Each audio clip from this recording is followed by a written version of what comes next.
Howdy Y'all, it is me, Joy Soldier Pro, once again. I'm continuing my quest to rank every Mario Kart track, from Super Mario Kart to Mario Kart 8 Deluxe, and today it's time to conquer Mario Kart Double Dash. This entry has a total of 16 Nitro tracks to rank, so let's go ahead and let's do this. So I missed. Number 16, Dry Desert. Yet another desert track that I find alright, but on the bright side it is better than the previous two. There are pokies moving around, a dust devil whipping through the landscape, and even a giant quicksand pit with a massive piranha in the center that'll eat you if you get sucked in.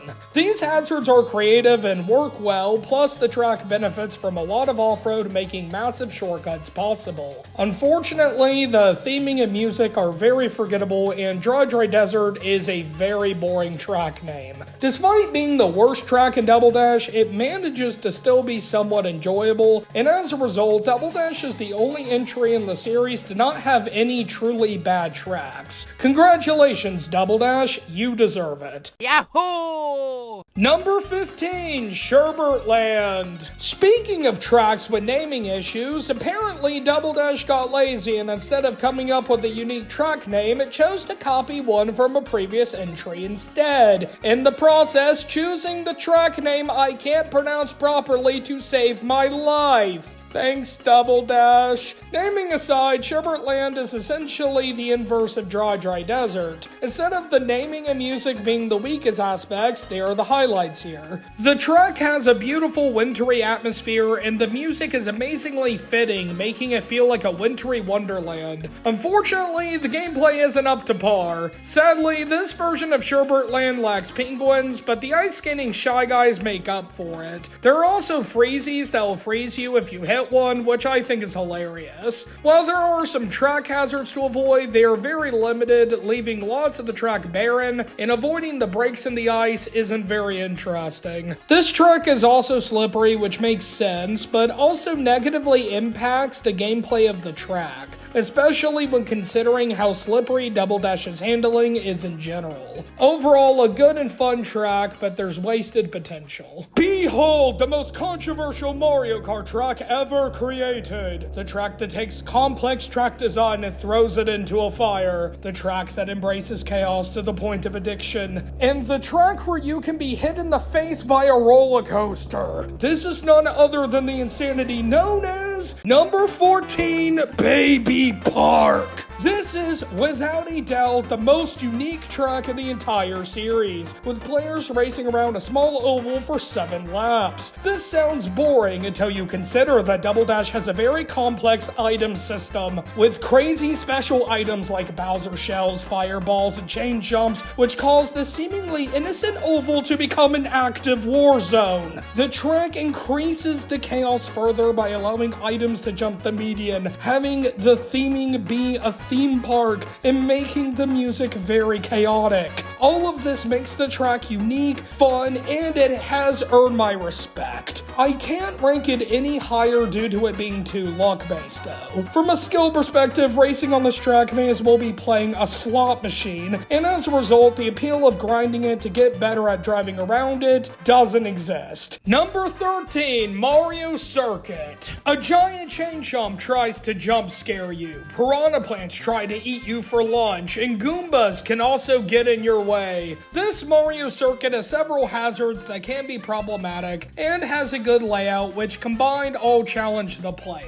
Players who have items can take a massive grass shortcut behind the chain chomp, which is satisfying to pull off. And the ending is surprisingly fun, with players going airborne off a poorly constructed bridge, having to dodge the final piranha plants in midair. This is certainly among the stronger Mario circuits in the series. Number 12, Peach Beach. The gimmick on this track is a tide that goes in and out, with the shallow water acting like off-road, encouraging players to stay on the shore or to power through it using items. On the shore, there are cataquacks to dodge, which are hilarious and will toss players airborne without a second thought. The dynamic tide changes how much room players have to dodge the cataquacks, which is very creative. But this track also offers a side route on the left side of the beach where players can go off a ramp instead with a mandatory cataquack section afterward, regardless of whether you went left or right. This track also has a pipe that warp players ahead, which is awesome, and a ship in the distance, which we will discuss more later. This would probably rank higher if a lot of the track was more interesting than a barren straightaway, but this is definitely a very creative track regardless.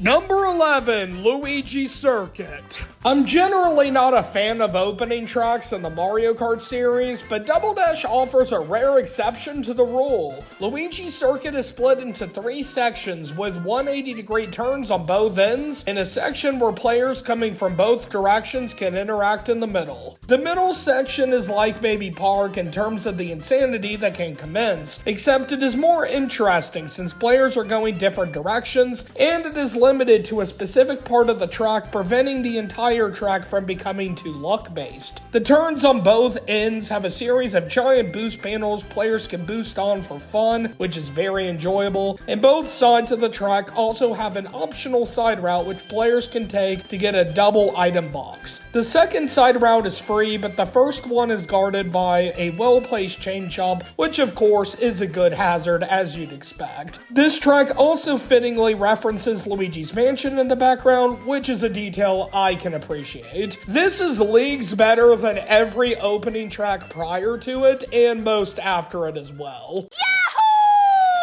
Number 10, Mushroom Bridge. Double Dash brings back traffic tracks, and I am very happy it did because it fixes the issues N64 Toad's Turnpike had with the concept. There are many different types of vehicles driving around that players must avoid, including branded cargo trucks, wiggler buses, bomb cars that explode, and mushroom cars that spit out mushrooms. There being so much variety makes the traffic interesting and adds a lot of value to the game. The theming is nice with the track being named after a bridge you drive over, and the track has some fun shortcuts. You can drive through a little roadside town on a hill and drive on the bridge railing, which is very risky but also very satisfying to pull off. The music is also absolutely amazing and is a fan favorite for good reason. The layout is admittedly pretty basic and the pipe warp is awkwardly implemented, but overall this is a very fun and creative track. Number 9, Yoshi Circuit. This is a circuit track themed around Yoshi, and fittingly, it is also shaped like Yoshi. This is a very creative design choice and one that greatly benefits the track. Yoshi's outline has a lot of turns, and so this track does as well, being one of the hardest circuit tracks in the entire series, if not the hardest. There are some piranha plants around the track to avoid, but simply driving around it is sufficient challenge. There are a couple of shortcuts included, with one being at the beginning and another underground, as well as tons of Yoshi theming and even a transformation from Yoshi's Island. This is a very fun and somewhat challenging circuit track that is heavily themed around one of my favorite Mario characters. As a result, it is my favorite Nitro circuit track in the entire series. Like on Peach Beach, a ship can be seen in the distance, and that ship just so happens to be Number 8, Daisy Cruiser. Now is a good time to mention that Double Dash has excellent world building, and Daisy Cruiser being visible in the background of both Peach Beach and Yoshi Circuit is merely one example. My favorite example will be discussed later when it's relevant, but just know many tracks in this game are connected to other tracks, which is simply incredible attention to detail. Speaking of incredible, that's exactly what the concept for this track is. Racing around a giant cruise ship at sea is among the most creative settings for a track in the entire series, and it being Daisy themed makes it even better. I love how there are tables moving back and forth that players must dodge, how the swimming pool causes players to drown, and how players can land in the basement before being shot out of the ship's horn, which acts like a cannon. The theming is on point, but the track ranks lower than many may expect, simply because I find the gameplay to be more enjoyable on the track tracks ranked after it. The track's difficulty is fairly easy, and later tracks offer more thrill and challenge, but regardless, this is an amazing track. Yeah.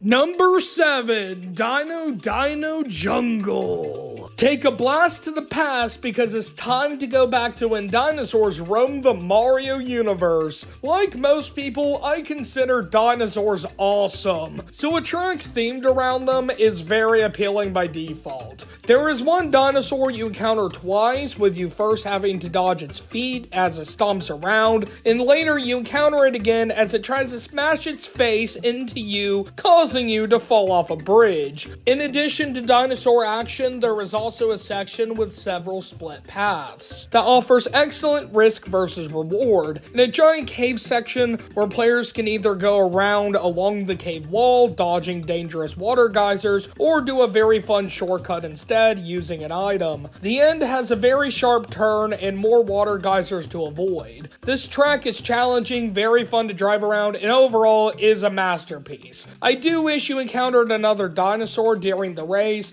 and I'm not a big fan of the music, admittedly, but these are relatively minor complaints. Number 6, Waluigi Stadium. Double Dash decided to bring back the stadium theme, and it learned from the mistakes of N64 Wario Stadium. Waluigi Stadium is a good length, has several massive jumps with boost panels that have players go through fire wheels, giant mechanical piranha plants to dodge, massive mud puddles that offer shortcut potential, and an excellent stadium theme with the bonus of amazing music. Racing around this track is a blast, with there being a crowd watching you, and the track design is excellent. This track is also notable for having an unintended ultra shortcut, which was for over a decade the only one known in this entire game. Double Dash took a concept with potential but awful execution and turned it into a masterpiece. We're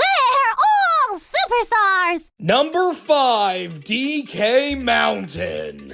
This track has an incredible start, with players racing up to a cannon before being shot out of it towards a very angry mountain. Once players land, they must descend down the mountain, dodging boulders along the way. The mountain is very bumpy, which normally would be a downside, but I like it in this case since it's very fitting with the theming. The boulders are an excellent hazard, and I also love how the visuals transition from stone to grass as you descend the mountain. My favorite part besides the cannon is the massive gap towards the end of the track. Players are intended to drive around it, but if you're skilled enough, you can do a gap jump over it, which is very satisfying to pull off. After that, make sure not to fall off the narrow bridge, and that's a lap. This is among the hardest tracks in the entire series, with the sharp turns being absolutely brutal, but there is a more difficult track that we'll be discussing later in this ranking. Number 4, Wario Colosseum.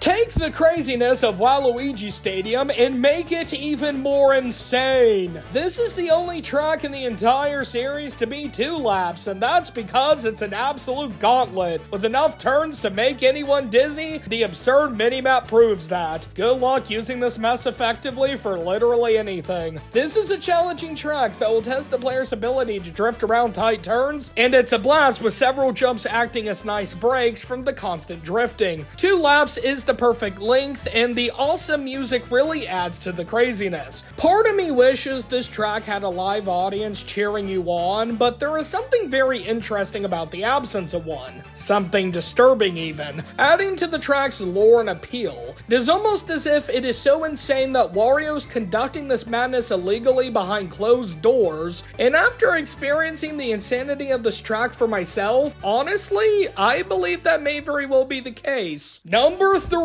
Mushroom City. Turns out Double Dash decided to make a second traffic track, and I'm happy it did because this is among the best traffic tracks in the entire series. Take N64 Yoshi Valley split paths, set it in a massive nighttime city, and add the vehicle variety from Mushroom Bridge into the picture for good measure. The result is a maze-like layout with various paths to take, all infested with traffic that must be dodged as you race. The theming is incredible, the music is amazing, and the gameplay is excellent. The track even goes as far as to have road signs in some parts of the track just for extra detail in true Double Dash style. I love this track to death, but there is one traffic track superior to it that will be discussed in a later entry. Number 2, Bowser's Castle. The track starts with you having to cross a bridge and enter Bowser's Castle through a giant Bowser face, which is very intimidating. Entering through Bowser's face is so effective, it will become a staple of most Bowser Castle tracks from now on. After entering the castle, you must dodge thwomps in a split hallway, race on top of lava where you must stay on the track while also avoiding fireballs that launch through the floor, ascend up a tight spiral after a jump, dodge 2 rotating walls of fire, perform 2 sharp 180-degree turns, dodge fireballs being thrown by a giant mechanical Bowser that moves around, and finally end the lap by doing a massive jump. Bowser's Castle has a lot going on with a variety of challenges players must overcome. All of these challenges are thrilling and satisfying to overcome in their own way, but the Mecha Bowser section is easily the highlight of the track. Mecha Bowser is my favorite obstacle in Mario Kart history, and having to dodge its fireballs is always a blast. You have to dodge them as they come towards you while you approach Mecha Bowser, and after turning around you must dodge the fireballs as you race alongside them. This would already be incredible, but the fact a shortcut is built into the section is truly a cherry on top. This shortcut saves you from having to do another sharp 180-degree turn, and to do it you need to drift into the shortcut, making sure to avoid all walls while checking Mecha Bowser doesn't block it with a fireball. All of this makes a seemingly simple turn cut a very tense and surprisingly technical shortcut, and is why this shortcut is among my favorites in the entire series, and easily my favorite shortcut in all of Mario Kart Double Dash. This section is nothing short of perfection, and the same goes for this track as a whole. The visuals throughout are stunning, the exterior of the castle is creepy, and the detail of Bowser laughing every time you get hit during the race also adds tension to the experience and is an excellent addition. Double Dash's Bowser's Castle is incredible, but isn't quite my favorite track in this game. My favorite track in Mario Kart Double Dash is number 1, Rainbow Road. What? Rainbow Road is the best track? Well, that's a shocker. Sarcasm aside, yes, the predictable pick for number 1 is in fact number 1, and that's for good reason. There was competition, but ultimately nothing managed to dethrone this excellent creation. Rainbow Road has my favorite example of world building in all of Double Dash, and it is located below the track where you can see Mushroom City. This entire track takes place above another track, which is among the best secret details in Mario Kart history. Not only is it a very cool detail, but it also looks incredible visually, which can also be said for the rest of the track as well. The Rainbow Road is absolutely gorgeous, and I love how various items from Double Dash can all be found in rainbow colors around the track.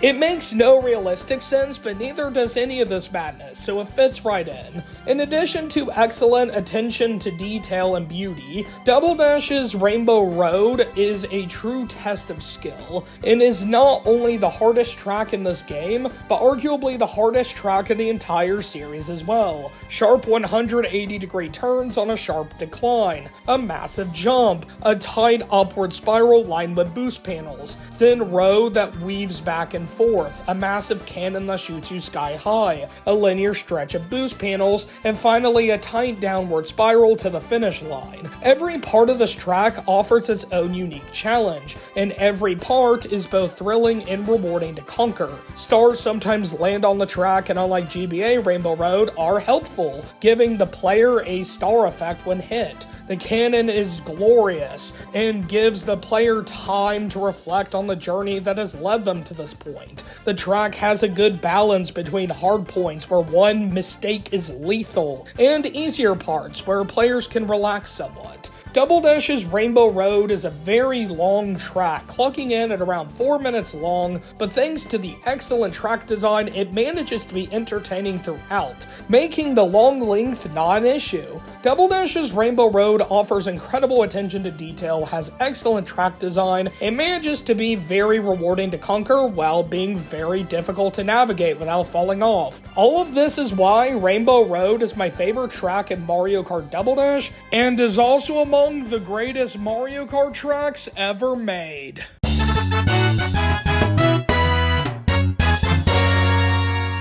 Breaking down the track tier list, there are no worse tracks, no bad tracks, 1 mid track, 4 good tracks, 1 great track, 3 amazing tracks, 2 masterpiece tracks, and 5 perfect tracks. The biggest takeaway for me is the number of perfect tracks being 5, which is absolutely insane considering the game has 16 tracks total, and that prior to this game, the series had a total of 2 perfect tracks across 3 entries. Put another way, Double Dash alone more than doubled the number of perfect tracks in the entire series. The other major takeaway is that the bottom 2 tiers are empty, and as stated earlier, Double Dash is the only entry in the series to have no bad tracks, which is very impressive. This tier list makes obvious just how high quality Double Dash's track selection truly is. Mario Kart Double Dash is an excellent example of quality over quantity. It is tied with Mario Kart 64 for having the least number of tracks in the series, and yet this game manages to have an amazing track selection. If you play through every track in this game, there's not a bad one. Sure, the track selection is a bit more limited, but the quality of tracks you get easily makes up for it. The track selection is enough to sell this game alone, and for me to recommend it. But of course, this being Double Dash, it goes above and beyond, offering much more than just an amazing track selection. The name Double Dash is very fitting because this game is built around a gimmick of 2 characters in each card instead of just 1. This is unique to Double Dash and is a large reason why this is the most unique entry in the entire series. If you are split between 2 characters, that isn't an issue in this game since you can simply play as both, which is awesome. Every card having 2 racers and there being 8 cards in each race means this game needs a large character selection, which it does, having more characters than tracks. King Boo, Waluigi, Toadette, Paratroopa, and Petey Piranha are just some of the new additions to this game's character roster.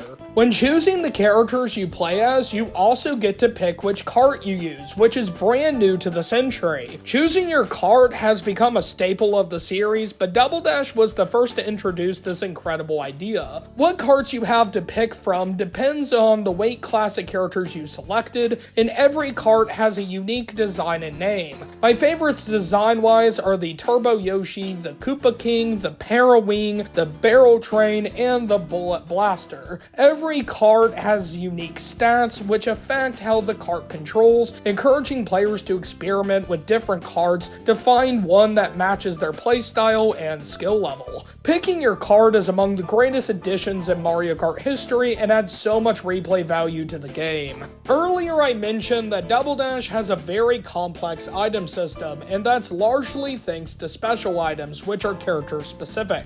In addition to being assigned a weight class, every character in the game is also assigned 1 special item that they can receive from item boxes that other characters can't. Every special item is assigned to 2 characters, and these special items include triple shells, a giant banana, a heart that gives you items from the racetrack, a giant Bowser shell, and a Chain Chomp who clearly shouldn't have a driver's license. Every character being tied to their own special item encourages players to experiment with different characters to see what special items they like the most. The fact every card is 2 characters means players can select characters who have different special items, allowing for 2 to be obtained during a race. Players can go one step further by choosing King Boo or Petey Piranha as one or both of the characters they play as to have a chance of obtaining any special item in the game, since both characters are exceptions to the rule. But doing so lowers the chance to get a specific special item and also requires the player to unlock both characters, which is not an easy task. Unlocking content isn't new to Double Dash and has been a staple ever since Super Mario Kart, but Double Dash is the first entry to nail unlockables, with the method to unlock them being logical and the unlockables overall being very good, making them worth unlocking. For example, to unlock King Boo and Petey Piranha, a player must get first place in the Mirror Star Cup, and they are far from the only unlockables. In total, there are 4 unlockable characters, 13 unlockable cards, 2 unlockable battle stages, and in addition to those, the Special Cup, All Cup Tour, and Mirror Mode are also all unlockables. Every unlockable has a specific requirement like King Boo and Petey Piranha do, but if you play through everything and manage to get first place, you will unlock everything. This adds a lot of replay value to the game since it encourages players to master the game through fun rewards, and this is made even better with the game's amazing controls. The handling could be better, but drifting in Double Dash is a blast. It becomes addictive when you get good at it. This is easily the best controlling Mario Kart up to this point in the series. Since Double Dash is a GameCube game, that means you get to play it using the almighty GameCube controller, which makes any gaming experience better by default. Thankfully, Double Dash offers a variety of modes that you can play. Grand Prix, Time Trials, and Versus all function like they have in prior entries, with Versus remaining multiplayer exclusive without any CPUs. Double Dash does add a couple of new modes to spice things up, and the first one is an alternative to Versus, which is co-op play.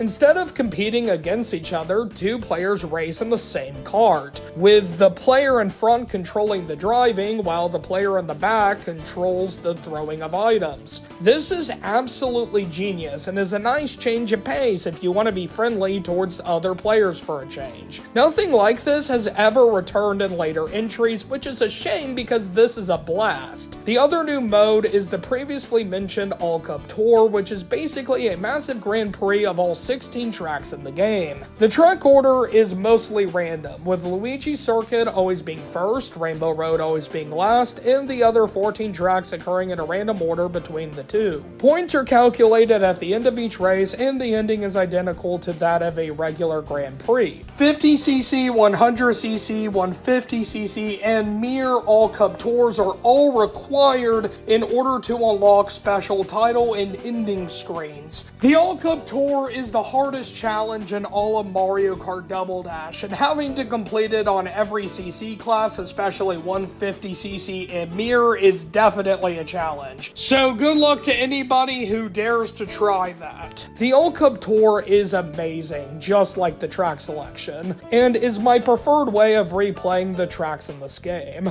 While this mode doesn't reappear in later entries, the functionality of it does in the form of another mode, which makes me very happy. In addition to those fun modes, Double Dash also offers a surprisingly good battle mode, with it being the most underrated in the entire series. In addition to Balloon Battle that functions like it did in previous entries, Double Dash also adds 2 new ways to play battle mode. Bomb Blast makes every item ball bombs, and the goal is to blow up your opponents to get 3 or 4 stars to win. This is fittingly an absolute blast to play. Shine Thief, on the other hand, is simply incredible and is my favorite way to play battle mode in the series, with the goal being to hold on to a shine for 20 seconds as opponents chase you down, causing absolute chaos to ensue. The ways to play battle mode are excellent, and the battle courses also deliver, with this entry having 2 of the best battle courses ever.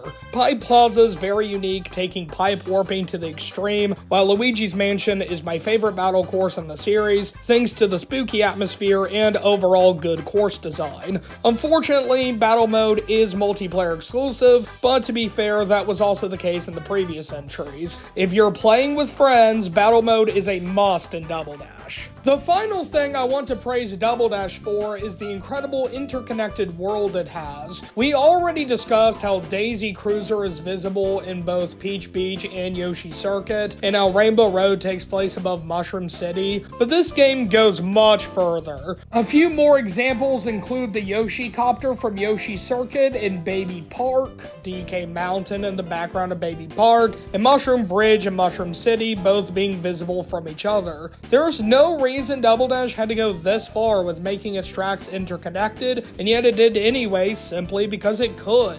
I wish I could say later entries also do this with their tracks, but unfortunately this level of interconnectivity is largely Double Dash exclusive. I've spent a while praising this game, but like any game, Double Dash isn't perfect. It has flaws, so here are some of the issues I have with the game in order from most severe to least severe. First of all, the handling isn't great. As I said earlier, this game has amazing drifting, but using handling to try to nudge towards an item box or away from an item in the road feels like a waste a lot of the time. This could be an experience on my part, but the fact I love how drifting works so much in this game makes me doubt an experience is all to blame for this. The handling isn't awful, but compared to the drifting, it's certainly weak. Secondly, this game has no quick run mode or real alternative to it. Quick run was among my favorite additions to Super Circuit, allowing players in single player to pick tracks in any order they want, like a multiplayer exclusive versus mode. I would have preferred Quick Run being capped and replacing the All Cup Tour, but I'm glad Double Dash still has a mode for easy replayability of its track selection for single player regardless. Those are my two main issues with the game, and here are the other three, which are pretty minor. The Nintendo GameCube Battle Course is a disappointment, being a glorified box you can't even fall off. This game has no bad tracks, but it sadly has one bad battle course. Another addition I liked in Super Circuit were cup ratings, where you would be graded with either a letter or up to 3 stars. I wish Double Dash had kept this, but I'm glad you get a trophy if you rank in the top 3 after a Grand Prix, and that you can save your score with a 3-letter name. That's pretty cool. Finally, like in Mario Kart 64, where I didn't care for extra mode, I don't like mirror mode in Mario Kart Double Dash very much, which functionally is the same thing. Flipping left and right isn't very interesting to me, and I see it more as unnecessary filler, but ultimately it is a mode that many people enjoy, so I can't be too harsh on it. It is a staple in all future entries, and the same criticism applies in those games as well, but I won't bring it up again. Reverse mode would be so much better though. Those are all of my issues with Mario Kart Double Dash, and if not obvious, I really enjoy this game.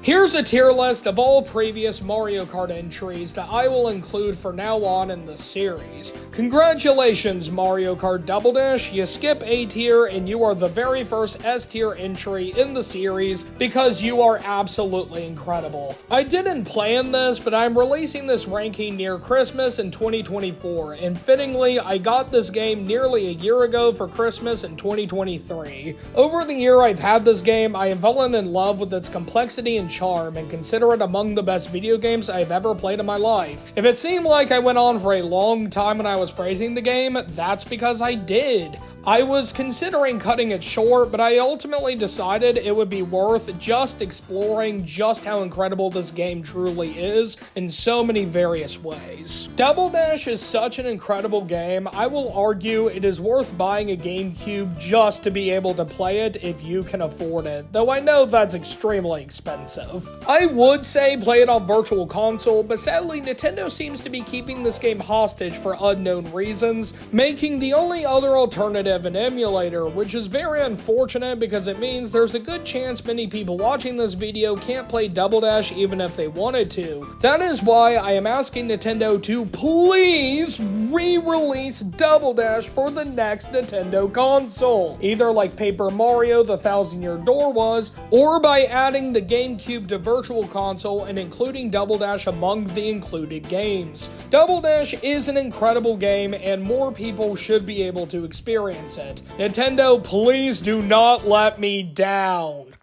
That's all for Mario Kart Double Dash. See you next time when I cover Mario Kart DS. We return to a handheld, and like Super Circuit, it has a large selection of 32 tracks. Super Circuit had enjoyable nitros overall, but it attempted to remake every Super Mario Kart track, which failed miserably, resulting in what can only be described as pure nightmare fuel. It seems DS is brave enough to experiment with the idea once again, having 16 tracks from the previous 4 entries, and instead of extra tracks, it is calling them retro tracks. Unlike Super Circuit, I'll be covering the Nitro and Retro tracks together when I rank Mario Kart DS, since the Retro tracks aren't absurd to unlock this time around, and because they are accepted as mainline by the community. Whether DS can give the concept of Retro tracks justice, or if it fails just as miserably as Super Circuit did, will be judged, and this time around I have years of experience going into ranking this game. It may take a while to produce the ranking, but Mario Kart DS, you will be ranked. And I pray your retros fare better than Super Circuit's extras did, for both your sake and mine.